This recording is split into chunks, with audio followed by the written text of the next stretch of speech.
Now, in last month's podcast, I discussed the economic crisis in Turkey and Lebanon, and this is in the midst of the coronavirus pandemic. This has continued to be the case this month, but I'm going to start with Turkey. Now, there have been a lot of reports, I've been coming across many reports in the media about the dire situation that Turkey's economic is facing.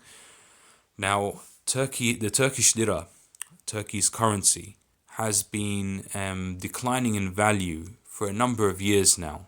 I remember there was a time where it was 1.9 Turkish lira to the dollar. Now we have surpassed 7 Turkish lira to the dollar, with estimates saying that it will continue to dip to 8 Turkish lira, perhaps even 9 Turkish lira to the dollar. So the Turkish economy is heading downhill, and it has been doing so for a number of years. And there seem to have been many efforts on behalf of Turkey in order to either slow down the economic downturn or reverse it.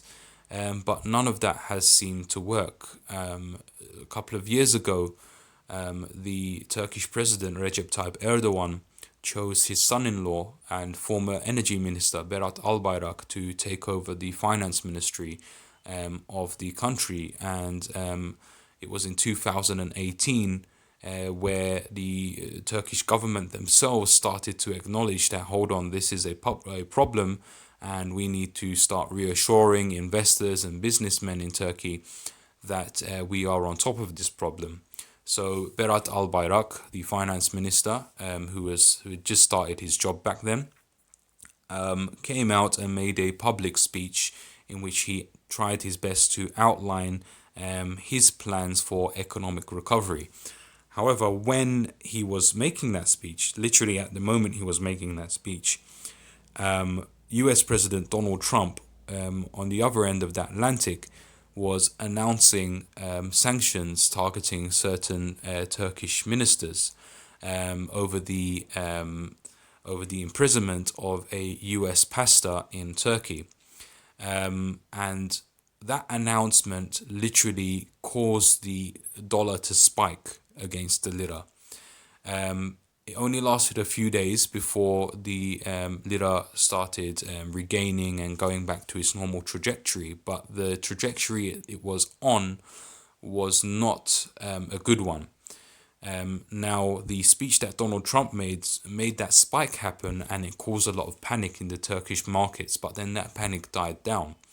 But now we have seen, without the intervention of Donald Trump and US sanctions on Turkey, we've seen the Turkish lira decline and the US dollar go up to the same point that it was at back in 2008 when that panic first set in. And the difference is now, obviously, this has not been a panic, this has not been a dip induced by any kind of speech by a US president. This is just the trajectory that Turkey has been on for a number of years now, and that trajectory is continuing. So it is going to get even worse. In Turkey, prices of food and prices of medicine, they really shot up over the past year. People are starting to struggle. Unemployment is getting out of hand.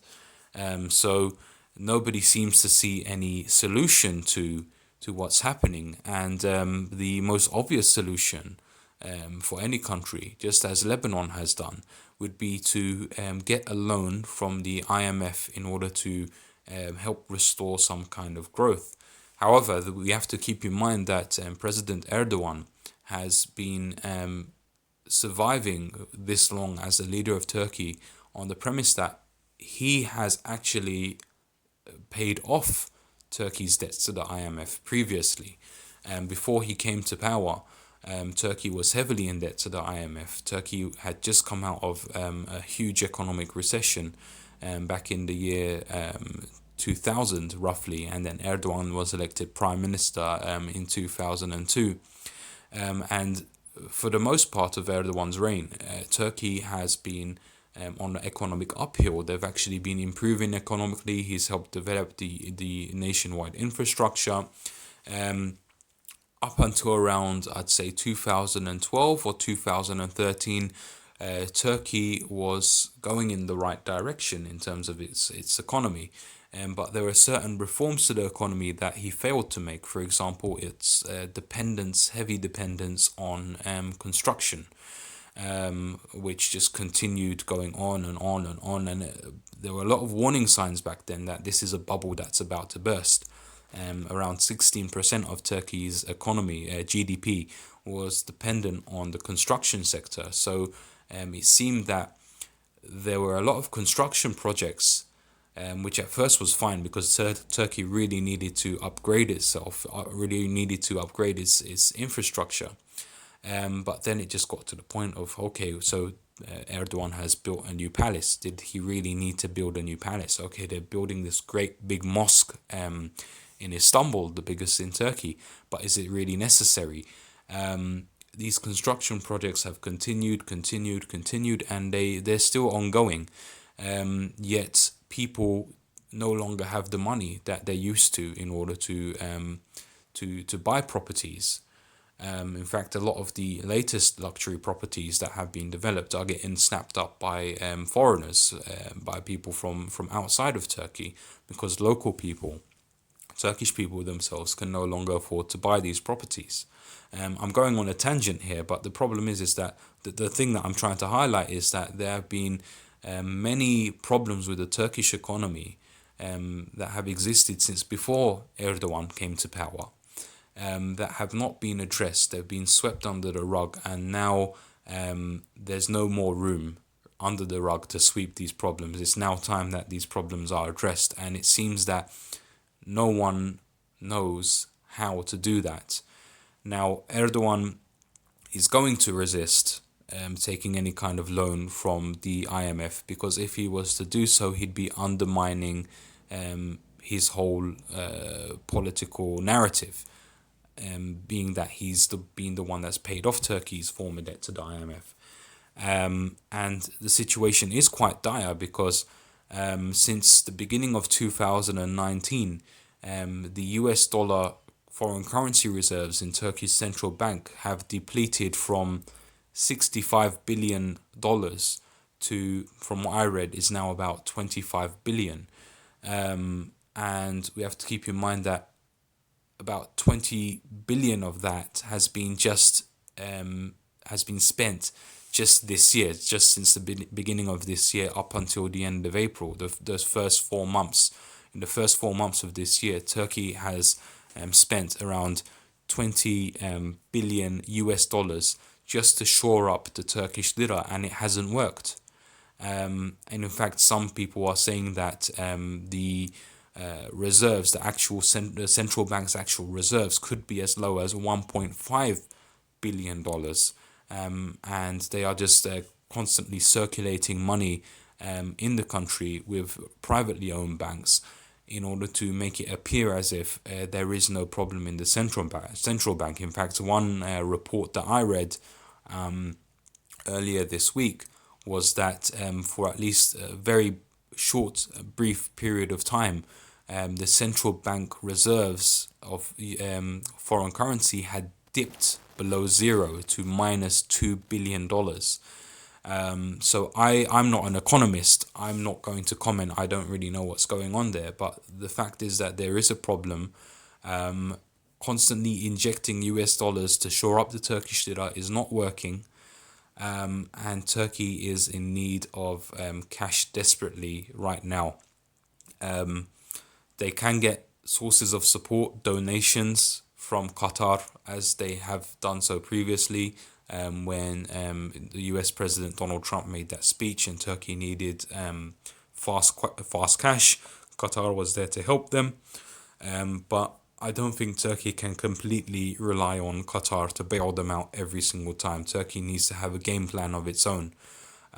So one idea that has been floated now in Turkey is some kind of foreign currency exchange deal with the US, in which the US will buy Turkish liras, bring it to the US, and in return the US will give Turkey more US dollars. Now, again, I'm not an economist. I don't know how this works, if it will work. It's not my place to comment on that. But one thing I can comment on as a geopolitical analyst is that the US, first of all, have not been approached for this officially. This request has not been made. It's just an idea that's been floated. But if this idea was to come to fruition, then the US will most likely make some kind of demands on Turkey. Now, before those demands have even been made, it seems that Turkey is starting to understand this and starting to prepare themselves for this.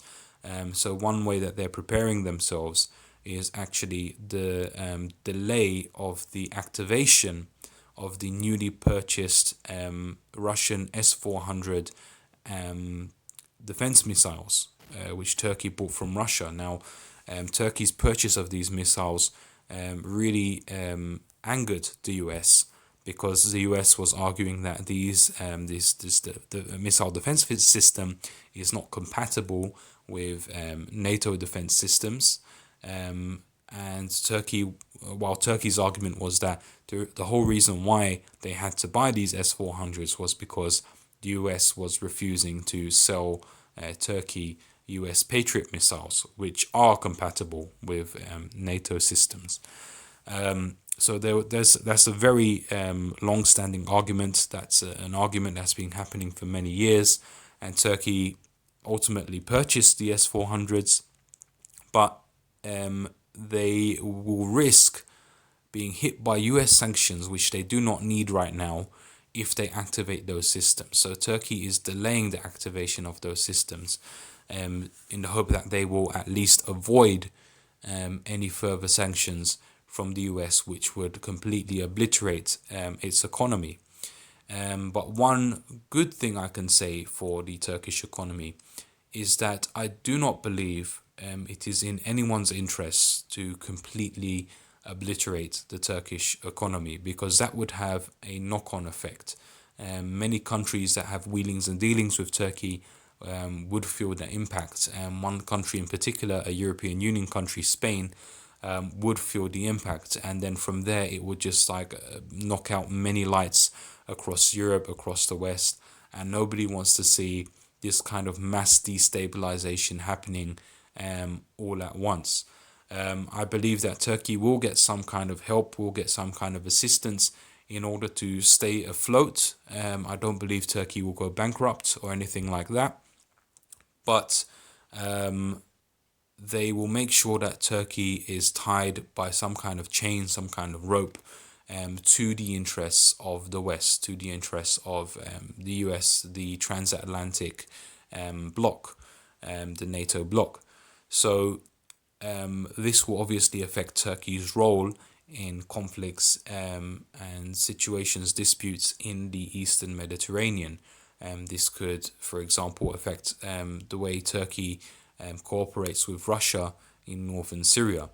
So it's another issue that we definitely need to be watching, another issue we definitely need to be keeping our eyes on, to see how this really affects Turkey's role as a geopolitical entity in the Eastern Mediterranean. And my estimate is that Turkey will have no choice but to go back to the NATO alliance as a fully cooperative partner, and this would definitely bring about problems in Syria, especially regarding its cooperation with Russia.